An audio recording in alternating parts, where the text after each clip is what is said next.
Moscou revendique la capture totale de la ville de Bakhmout, épicentre des combats dans l'est de l'Ukraine. Kiev dément et dit continuer à se battre. À la recherche de nouveaux soutiens au sommet du G7, Volodymyr Zelensky a enchaîné les rencontres bilatérales et remercié les pays qui aident déjà le sien.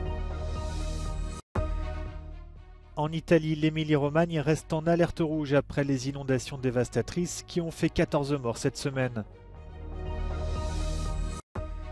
Il avait remporté la Palme d'Or avec Taxi Driver en 1976. Martin Scorsese a fait son grand retour au Festival de Cannes ce samedi avec son premier western.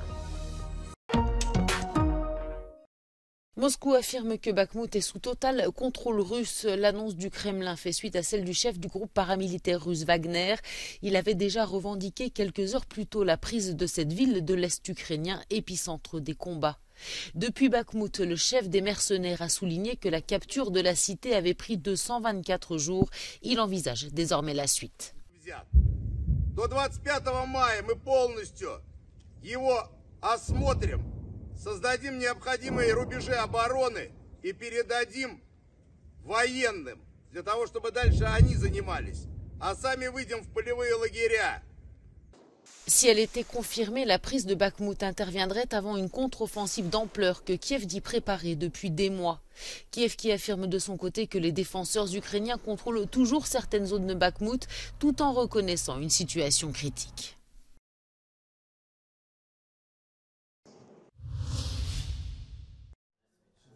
Volodymyr Zelensky a enchaîné rencontres avec les dirigeants européens et réunions bilatérales ce samedi lors du sommet du G7 au Japon.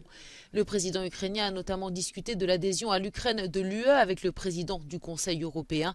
Il a également remercié ses alliés pour leur aide dans la lutte contre l'invasion russe, saluant à nouveau la décision des États-Unis d'autoriser l'envoi d'avions de combat en Ukraine. It's not the decision that we will have all these defending measures tomorrow. We have to prepare, but anyway, that is great result thanks to all the countries, to our partners. Le G7 a par ailleurs exhorté la Chine à faire pression sur la Russie pour qu'elle cesse son agression contre l'Ukraine et Pékin de dénoncer les reproches à son encontre exprimés par le groupe des 7 et l'Union européenne. Le chef de la diplomatie russe a lui accusé les dirigeants du groupe de vouloir contenir à la fois la Russie et la Chine.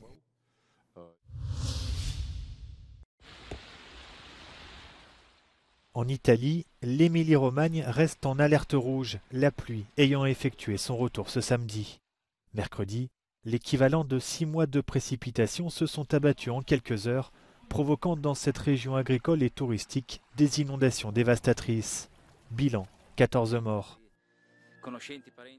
La province de Ravenne a particulièrement été touchée. Plus de 27 000 personnes ont dû être évacuées. Les nouvelles précipitations pourraient de nouveau faire monter le niveau des rivières. Des débordements sont à craindre. Les conditions météorologiques extrêmes des derniers jours surviennent alors que des tempêtes ont déjà frappé l'Émilie-Romagne au début du mois, faisant 2 morts. La première ministre italienne Giorgia Meloni devrait quitter prématurément le sommet du G7 qui se tient actuellement à Hiroshima au Japon.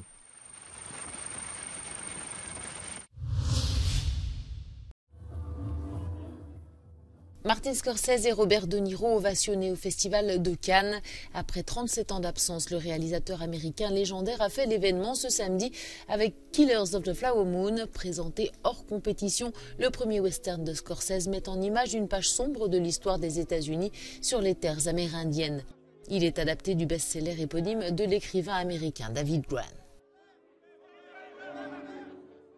Présenté lui aussi mais en compétition pour la Palme d'Or, Banel et Adama, le premier long métrage de la réalisatrice franco-sénégalaise Ramata Toulaïssi, une histoire d'amour tournée dans une région rurale du Sénégal.